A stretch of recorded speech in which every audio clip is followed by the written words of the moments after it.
Good morning students. In this video tutorial I am going to start the revision of chapter 5 deadlock. So जो deadlock होती है, deadlock को बताने से पहले, डिफाइन करने से पहले मैं बताना चाहती हूँ कि जो प्रोसेस होता है, आप लोगों ने देखा होगा, मैंने डिस्कस भी किया होगा कि जो ऑपरेटिंग सिस्टम होता है उसमें जो प्रोसेस होते हैं वो डिफरेंट रिसोर्सेज को यूज़ करते हैं। तो वो रिसोर्सेज को, जो भी प्रोसेस है, वो किस तरीके से यूटिलाइज करते हैं। They can request a process, after that they can use it, and after its termination the process release the resources. So जो भी प्रोसेस होता है, वो जो भी रिसोर्सेज होते हैं, जैसे कि ऑपरेटिंग सिस्टम जो हमारे कंप्यूटर होता है उसमें क्या क्या रिसोर्सेज होते हैं, सीपीयू साइकिल्स होती है, मेमोरी स्पेस होता है, इनपुट आउटपुट डिवाइसेस होती हैं। तो जो इन रिसोर्सेज को यूटिलाइज करते हैं, वो कैसे यूज़ करते हैं, वो यूज़ करते हैं, उनके लिए रिक्वेस्ट करते हैं, उनका यूज़ करते हैं, और जब उनका यूज़ कर लेते हैं तो वो उन्हीं रिसोर्सेज को रिलीज़ कर देते हैं। तो अब बात आती है कि डेडलॉक क्या होता है। तो डेडलॉक क्या है? डेडलॉक एक ऐसी सिचुएशन है जहाँ पे बहुत सारे प्रोसेस ब्लॉक रहते हैं। ठीक है, क्यों? तो डेडलॉक क्या है? Deadlock is a situation where a set of processes are blocked because each process is holding a resource and waiting for another resource which is acquired by some other process. That means कि जो deadlock क्या है? Deadlock एक situation है। अगर आप लोगों से कोई पूछे कि व्हाट इज डेडलॉक, तो डेडलॉक क्या है? डेडलॉक एक सिचुएशन है कि जब भी प्रोसेस, जिसमें एक प्रोसेस क्या होता है, उसके पास कुछ रिसोर्सेज रहते हैं लेकिन वो कुछ का वेट कर रहा होता है और वो ब्लॉक हो जाता है। ठीक है, डेडलॉक मीन्स उसका कुछ नहीं हो पा रहा है, ना वो टर्मिनेट हो पा रहा है, ना वो एग्जीक्यूट हो रहा है, वो बस वेट ही किए जा रहा है। यानी वो ब्लॉक है जहाँ पे उसके पास, लेकिन उसके पास कुछ प्रोसेस हैं, उसके पास कुछ रिसोर्स हैं और कुछ का वो वेट कर रहा है। और किन का वेट कर रहा है? ऐसे रिसोर्सेज जो दूसरे प्रोसेस ने होल्ड किए हुए हैं। ऐसे रिसोर्सेज नहीं जो अवेलेबल हैं, फ्रीली अवेलेबल हैं, वो नहीं। मतलब वो ऐसे रिसोर्सेज का वेट कर रहा है जिसको जो बाकी प्रोसेस हैं, ऑपरेटिंग जो भी सिस्टम है, हमारे कंप्यूटर सिस्टम में जो बाकी प्रोसेस हैं वो उनके द्वारा एक्वायर्ड हैं। तो अगर हम इस डायग्राम की बात करें तो इसमें दो प्रोसेस हैं and they have two resources. Process one, जो रिसोर्सेज वन है, that is assigned to process 1 and it is waiting for the resource 2, but the resource 2 is assigned to process 2 and it is waiting for resource 1. तो process 1 कब complete होगा? जब इसको resource 2 मिल जाएगा तो ये टर्मिनेट हो जाएगा। एंड प्रोसेस 2 कब टर्मिनेट होगा? जब इसको रिसोर्स 1 मिल जाएगा। लेकिन प्रोसेस 1 कहता है कि मुझे रिसोर्स 2 दे दो तो मैं रिसोर्स 1 रिलीज़ कर दूँ। प्रोसेस 2 कहता है कि तुम मुझे रिसोर्स 1 दे दो तब मैं रिलीज़ हो जाऊँ, तब मैं रिसोर्स को 2 को रिलीज़ करूँ। तो कैसी सिचुएशन हो जाती है कि कुछ नहीं होता है, हैंग हो जाता है। इसको आप एक एग्जाम्पल ऐसे भी समझ सकते हैं। ये एक जैसे ब्रिज मान लीजिए कि गाड़ियाँ आई जा रही हैं, कार आई जा रही हैं, बट एक ब्रिज है जो वन वे ब्रिज है, उसमें एक समय पे एक ही गाड़ी निकलेगी। तो मान लीजिए दो गाड़ी आ गई आमने सामने, तो पहली गाड़ी वेट करिए कि दूसरी गाड़ी हटे तो मैं निकलूँ, एंड जो सेकंड वाली है वो इसलिए वेट करिए कि पहले वाली हटे तो मैं निकलूँ। तो ये एक डेडलॉक टाइप की सिचुएशन है। We can consider another example when two trains are coming toward each other on same track and there is only one track. None of the trains can move once they are in front of each other. तो similar ही situation operating system के साथ होती है when there are two or more processes hold some resources and wait for resources held by the other process. फिर अब बात करते हैं कि डेडलॉक की कंडीशन। तो जो भी जो डेडलॉक की कंडीशन होती है वो ये मेन 4 कंडीशन है जिनकी वजह से डेडलॉक होता है। ये काफ़ी इंपॉर्टेंट क्वेश्चन है, एग्जाम में इस तरीके से आएगा कि what is deadlock and explain it's different condition. तो ये मेन 4 कंडीशन है जिनको विद हेडिंग आप लोग के याद होने चाहिए। और ये एक वाइवा का भी एक इम्पोर्टेंट क्वेश्चन है, एग्जामिनर भी पूछ सकता है। तो you have to learn all these 4 condition. And इसमें क्या है कि आपको हेडिंग भी याद रखना है। मेन हमारा हेडिंग है, हेडिंग का क्या मीनिंग है वो भी आपको एक्सप्लेन करना है इन एग्ज़ाम। बट आप लोगों को बिल्कुल ये रटा होना चाहिए कि what is mutual exclusion, hold and wait, non preemption, circular wait. तो these are 4 condition for deadlock. तो फर्स्ट कंडीशन क्या है, mutual exclusion. Second one is hold and wait, third is no preemption, and the fourth one which is last one is circular wait. तो जो first condition है वो है mutual exclusion. तो mutual exclusion का मतलब होता है कि केवल एक ही समय पर एक जो प्रोसेस है वो रिसोर्स को, कोई हमारा रिसोर्स है उसको केवल एक ही प्रोसेस एक समय पे यूज़ कर पाएगा। मीन्स जो जो हमारा रिसोर्स है वो नॉन शेयरेबल मोड में है, यानी उसको शेयर नहीं किया जा सकता। वो तभी मतलब उसको तभी कोई दूसरा प्रोसेस यूज़ करेगा जब उसको पहले वाला रिलीज़ कर देगा। यानी जो प्रोसेस है उसको, वो रिसोर्स को, मतलब कोई हमारा प्रोसेस है उसको केवल एक समय में केवल एक ही प्रोसेस क्या करेगा, यूज़ करेगा। तो यदि कोई दूसरा प्रोसेस उस रिसोर्स के लिए रिक्वेस्ट करता है तो जो हमारा रिक्वेस्टिंग प्रोसेस होता है वो तब तक वेट करता है जब तक कि उसको फर्स्ट वाला प्रोसेस रिलीज़ ना कर दे। तो ये हमारी पहली कंडीशन है। म्यूचुअल एक्सक्लूजन आप इस चीज़ से याद रखना, नॉन शेयरेबल। शेयरेबल होगा तो म्यूचुअल एक्सक्लूजन कभी नहीं होगा। तो म्यूचुअल एक्सक्लूजन को याद रखना, non shareable mode of resource. That means कि एक समय में केवल उसको केवल एक ही रिसोर्स प्रोसेस यूज़ कर पाएगा, और अगर कोई दूसरा प्रोसेस यूज़ तभी कर पाएगा जब पहले वाला उसको रिलीज़ करेगा। The second condition is hold and wait. Hold and wait में क्या है कि इसमें प्रोसेस कम से कम एक रिसोर्स को होल्ड करके रखता है और जो अन्य रिसोर्स है उसके लिए रिक्वेस्ट करता है जो कि किसी दूसरे प्रोसेस द्वारा होल्ड किया गया है। ठीक है, इसको इस तरीके से समझ लीजिए कि कोई भी प्रोसेस है उसको बहुत सारे रिसोर्सेज चाहिए होते हैं एग्जीक्यूशन के लिए। तो उसके पास कुछ रिसोर्सेज हैं और कुछ का वो वेट कर रहा है, यानी एक होल्ड एंड वेट मीन्स उसके पास कुछ होल्ड किए हुए हैं और कुछ का वो वेट कर रहा है। बट कम से कम एक रिसोर्स जिसके लिए वो वेट कर रहा है वो ऐसा हो जो किसी अन्य प्रोसेस ने होल्ड किया हुआ है। ठीक है, तो उसमें मतलब जिसके लिए वो वेट कर रहा है उसने प्रोसेस कुछ होल्ड किए हुए हैं, किसी ऐसे के लिए वेट कर रहा है जिसे किसी अन्य प्रोसेस ने होल्ड किया हुआ है। तो जब तक वो दूसरा प्रोसेस उसको रिलीज नहीं करेगा वो तब तक वेट करता रहेगा। तो this is the second condition for deadlock. Last time no preemption. Preemption जो वर्ड है आप लोग पहले भी सीपीयू शेड्यूलिंग में सुन चुके हैं। आप लोगों ने देखा होगा नॉन प्रिमिटिव जो सीपीयू शेड्यूलिंग एल्गोरिदम थी उसमें अगर एक बार सिस्टम ऑपरेटिंग सिस्टम जो क्या था कि जो सीपीयू को जो भी प्रोसेस एलोकेट कर दिया सीपीयू जो भी हमारा सीपीयू शेड्यूलर था, तो वो एक बार सीपीयू को जो प्रोसेस एलोकेट कर दे रहा था, अगर हम एसजीएफ की बात कर रहे थे, तो वो तब तक नहीं प्रोसेस को छोड़ेगा जब तक वो कम्प्लीटली उसको ना कर दे, मीन्स उसको पूरा एग्जीक्यूट ना हो। प्रीम्पशन क्या था कि वो स्विच करता रहता था।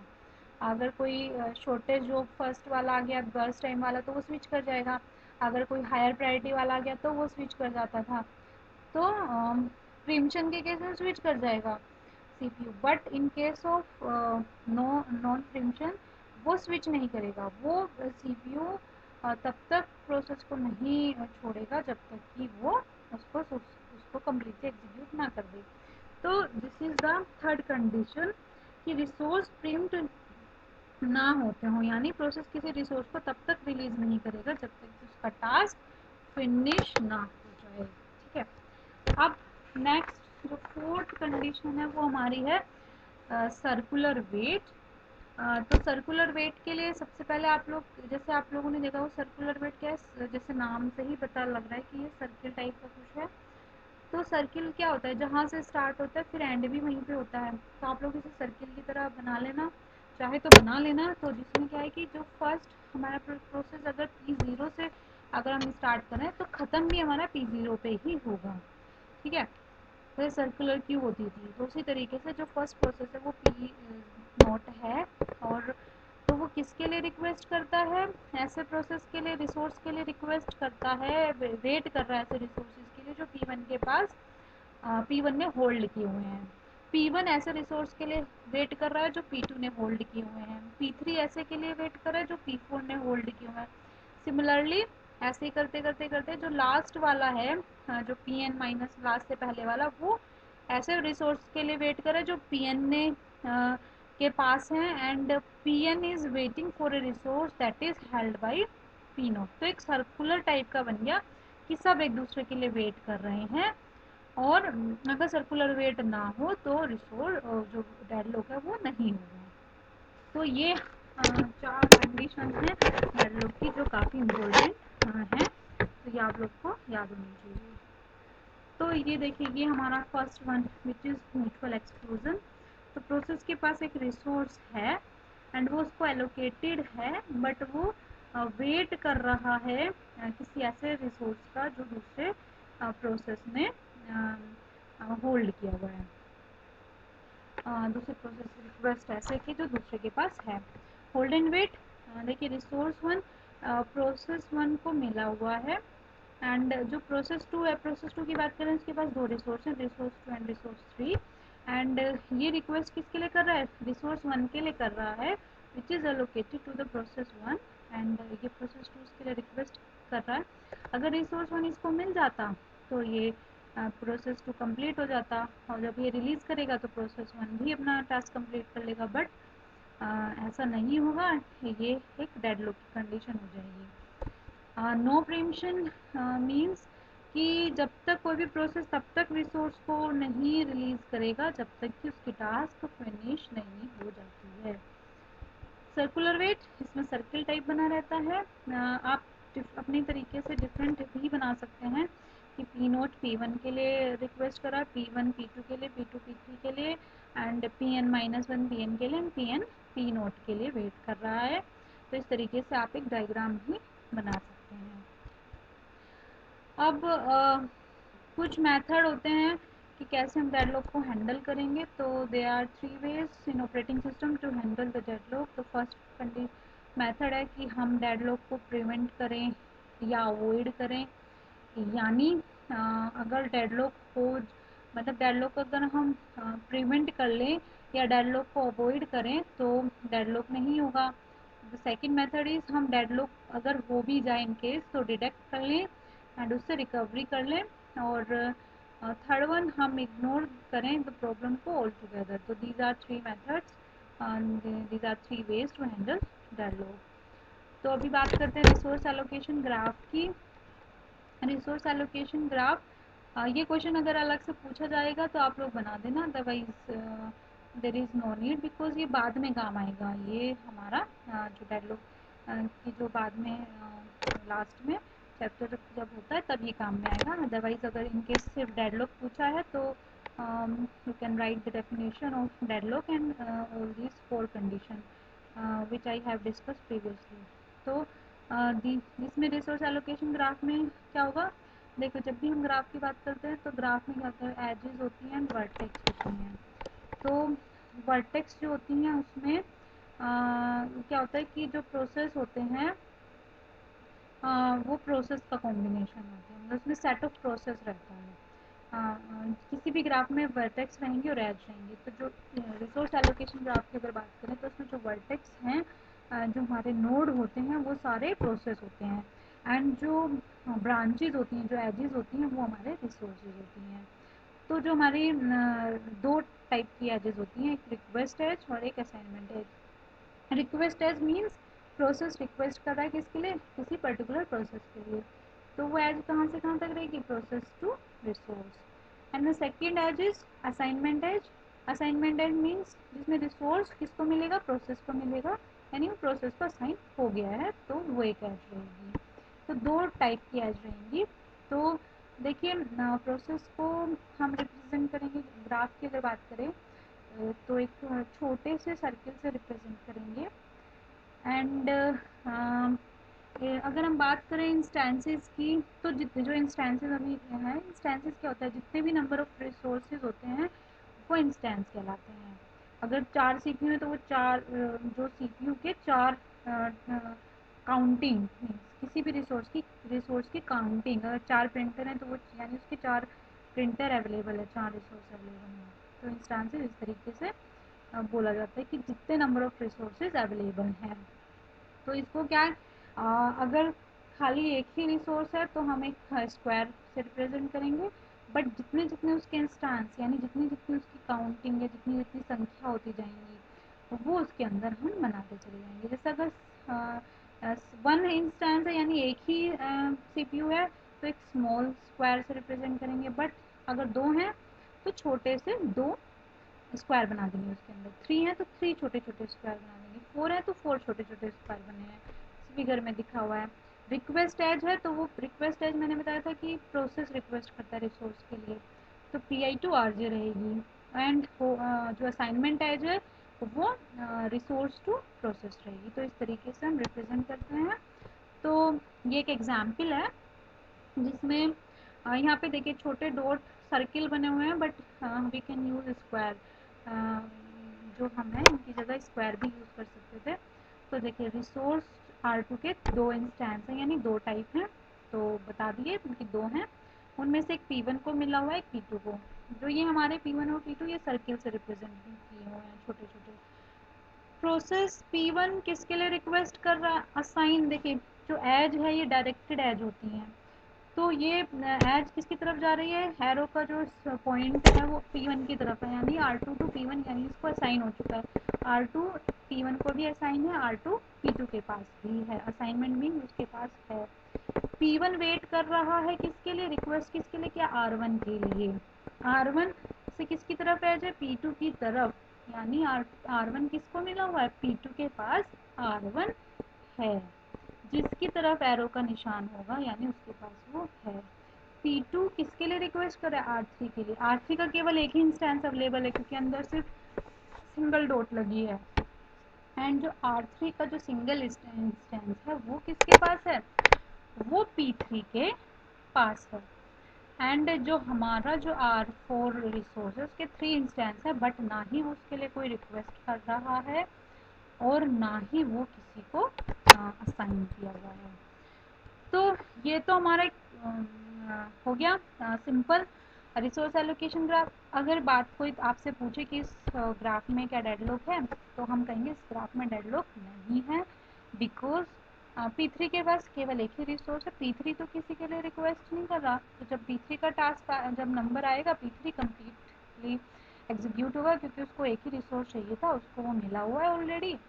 तो क्या होगा कि वो उसको रिलीज़ कर देगा, जैसे ही वो उसको रिलीज़ करेगा P2 को मिल जाएगा, P2 फिर टास्क कंप्लीट हो जाएगा और फिर बाकी को रिलीज़ कर देगा R1 और R2 को, और जैसे R1 को रिलीज़ करेगा P1 का भी काम बन जाएगा। तो इस तरीके से इस ग्राफ में सर्कुलर डेडलॉक नहीं है।